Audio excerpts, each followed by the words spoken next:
उत्तर प्रदेश के इतिहास में माननीय बहन कुमारी मायावती जी ने गन्ने का रेट अगर बढ़ाया 80 रुपए क्विंटल तो सबसे पहले बहुजन समाज पार्टी ने बढ़ा, कोई आज तक बढ़ा नहीं हुआ पूरे प्रदेश में। और ये लाल किला में क्या पहली बार। और देश के पूर्व प्रधानमंत्री चौधरी चरण सिंह किसानों के मसीहा, उनके नाम से एक एयरपोर्ट था लखनऊ के अंदर, उसके ऊपर भी आपने अडानी का नाम तो आप बेचने पर लगे हैं। लाल किला पहली बार बिक रहा है। एयरपोर्ट घोषणा में किसानों की आय दुगनी। कोरोना काल में वही किसान है जिन्होंने देश की आर्थिक स्थिति को संवारा। उनकी आय दुगनी तो हुई नहीं है, ना होगी, और न ही कोई ऐसा प्रयास है, क्योंकि आवारा पशु 25% फसल खा रहे हैं, 25% तो वो ले गए। और बात हुई थी 15 लाख की, 5 किलो अनाज दिया जा रहा है, वो भी किसान भी है, श्रमिक भी है, पूरे देश के लोग हैं। पेट्रोल के दाम कहां पहुंच गए आप भी जानते हैं, हम भी जानते हैं। डीजल के दाम कहां पहुंचे, किसान खुशहाल कहां से होगा। गैस का सिलेंडर आज फिर 900 रुपए का हो गया, वो भी किसान चलाता है। पूरे प्रदेश का किसान त्राही त्राही कर रहा है, ये सरकार भी जानती है और हम भी जानते हैं, पूरा देश जानता है। अगर वो आंदोलन कर रहा है 9 महीने से, वो परेशान है, अपनी बात को रखना चाहता है। जो 3 कानून देश में आए हैं या पास हुए उधर, वो अगर यहां पास होंगे तो वो स्थिति खराब होगी। तो इसके खिलाफ, कानून को खिलाफ देश में जो आज किसान परेशान है, हताश है, निराश, अपनी बात को रखना चाह रहे हैं, सरकार उनकी बात को नहीं सुन रही। अगर हम भी उनकी बात को यहां नहीं रखें तो हमारे आने का औचित्य क्या है। हम जनता के प्रतिनिधि हैं, इस सदन के मेंबर हैं, राष्ट्रीय पार्टी के मेंबर हैं, तो हम लोग छोटी छोटी बातें लेकर यहाँ पर आते हैं और हम कभी किसी के बीच में टोका टिप्पणी नहीं करते। खासतौर से बहुजन समाज पार्टी के वर्कर, हम कभी किसी के बीच में कभी नहीं बोलते, बैठे रहते हैं। चाहे आप 2 घंटे बोलो, 4 घंटे बोलो, हमें कोई लेना नहीं होता, हम बैठे रहते, सुनते रहते हैं। तो माननीय आपसे ये कहना चाहते हैं कि आज जो किसानों का बकाया लगभग 12,000 करोड़ है, वो कब तक मिल जाएगा, उस पर ब्याज मिलेगा कि नहीं मिलेगा। जो वादे सरकार ने किए थे कि काला धन लाएंगे वापस देंगे, उसका कोई जिक्र नहीं होता। और ये भी कहा था काला धन लाएंगे और जिसके पास होगा उसको जेल भिजवाएंगे। अब तक कितने जेल चले गए ये भी बता दे सरकार। और वो काला धन जो था पहले, वो 40% बढ़ चुका है। सरकार के पास भी आंकड़ा है, हमारे पास भी आंकड़ा है। खाद का दाम 1215 रुपये हो गया, फिर किसान की आय कैसे बढ़ेगी। और जो हम लोग जितने भी सदस्य विधानमंडल के हैं, लगभग 504-505 सदस्य हैं, हम लोगों ने भी कोरोना काल में निधि दी अपनी। और सबसे पहले बहुजन समाज पार्टी का अध्यक्ष प्रणमाननीय बहन कुमारी मायावती ने आदेश दिया कि आप लोग सबसे पहले अपनी निधि देना, सरकार को काम करो। आज हम सरकार से पूछना चाहते हैं कि जो निधि सब लोगों ने दी है, उसके बाद जो 200 हैंडपंप मिलते थे 3 साल से, वो नहीं मिल रहे हैं। ये लगभग मिला के, और तनख्वाह भी कट रही है, लगभग 4,000 करोड़ रुपए का धन बैठता है। इस धन को सरकार कहां ले गई, पूर्व तो फिर आ गया है। इस धन से कौन से किसान का भला हुआ, कौन से श्रमिक का भला हुआ, देश के रहने वाले कौन से लोगों का भला हुआ।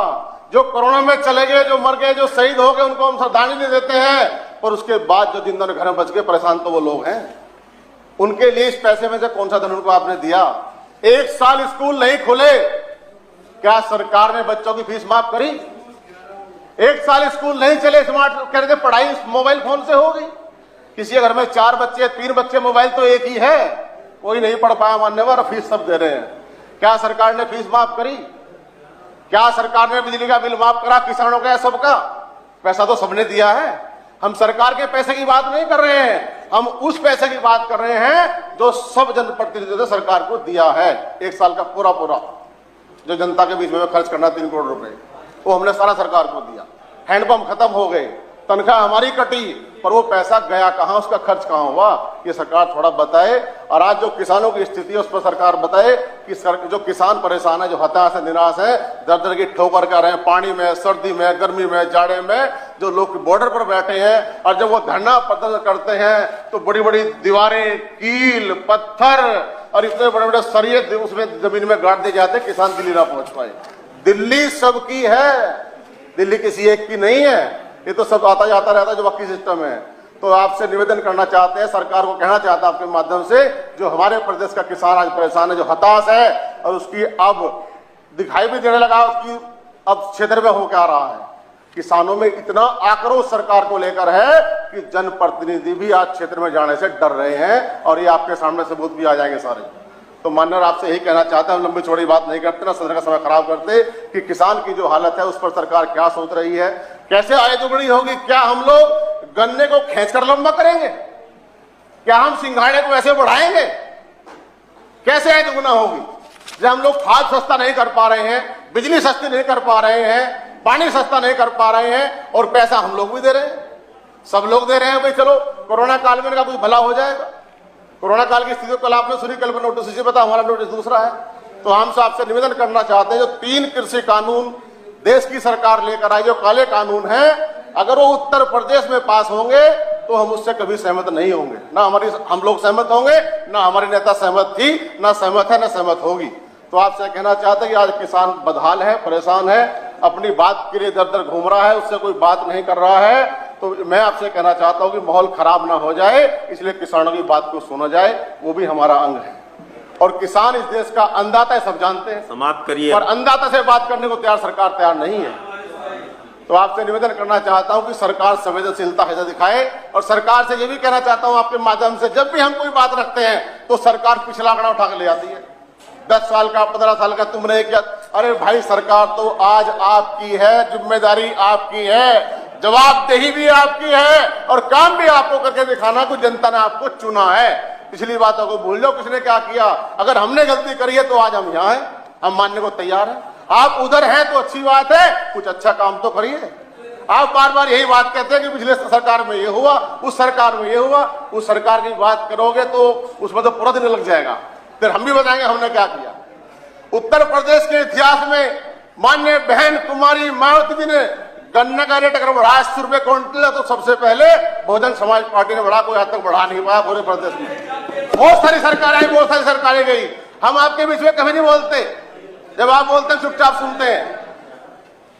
आप भी बोल रहे हैं पहली बार ये हुआ, पहली बार ये लाल किला भी क्या पहली बार। और देश के पूर्व प्रधानमंत्री चौधरी चरण सिंह, किसानों के मसीहा, उनके नाम से एक एयरपोर्ट था लखनऊ के अंदर, उसके ऊपर भी आपने अडानी का नाम लिखवा दिया। और इससे फालतू क्या करो किसानों के लिए? कितना अपमान करोगे? सब आप बेचने में लगे हैं। लाल किला पहली बार बिक रहा है, एयरपोर्ट पहली बार बिक रहे हैं, LIC पहली बार बिक रही है।